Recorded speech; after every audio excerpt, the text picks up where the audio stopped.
So Susan, can you just tell us who you are and what you do? I'm Susan Stewart, and I engage with communities and organizations and groups and individuals in various global contexts. I've been living in Myanmar for the last 13 years and recently moved to Colorado. Great. And Susan, what's your connection to the Center for Creative Leadership? For about 4 years, I've been an adjunct with the Singapore campus, primarily delivering open enrollment and custom programs in the Asia Pacific area. Great. And you do a lot in the area of organizational development. What's the connection between organizational development and social transformation or social change? Yeah, that's a good question that I don't know the answer to.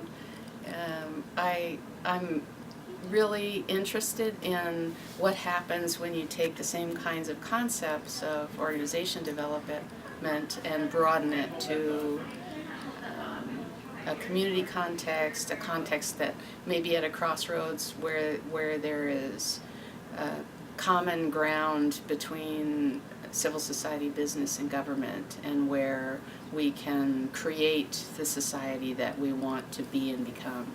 So I'm very interested in learning about that, but I'm not really sure yet what the connection is.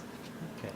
And when you've seen social transformation happen in some of the places you've lived around the world, what are some of the things that seem to come together from a human perspective, a human dynamics perspective? Could you say a little more about your question? Yeah. So, I know that you've lived in Myanmar and Bolivia, in places that are going through some kind of social transformation.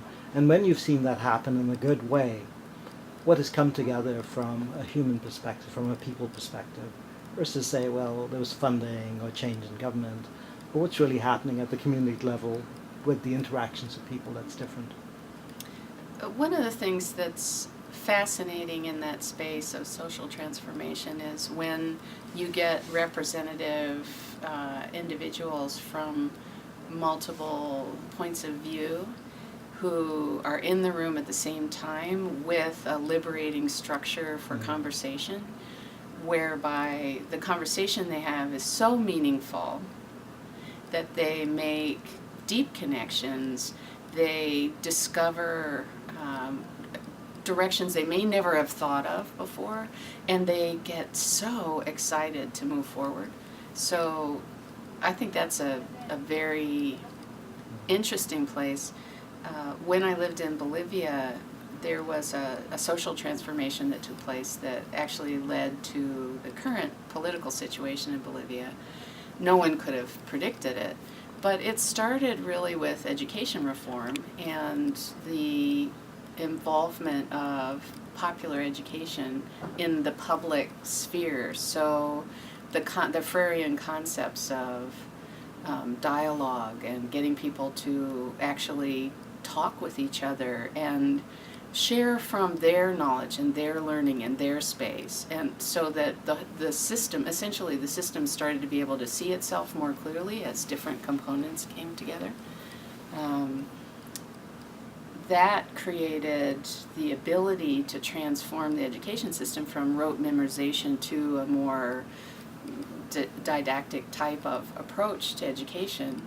And it also led to much larger reform, decentralization of development funds, and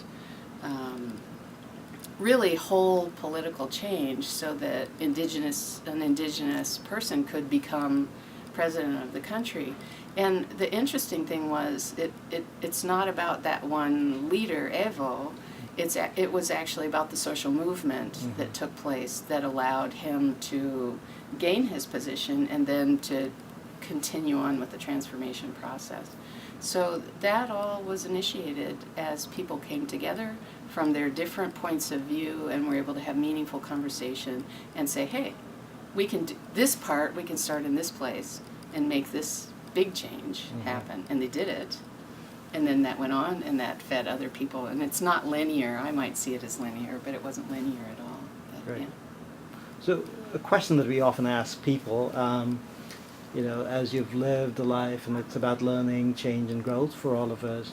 So, what advice might you give to your 18-year-old self, if you could be 18 years again, based on what you've learned over, it doesn't have to be everything, but just what's one or two things that you might like to convey to somebody who's 18 years old based on your journey?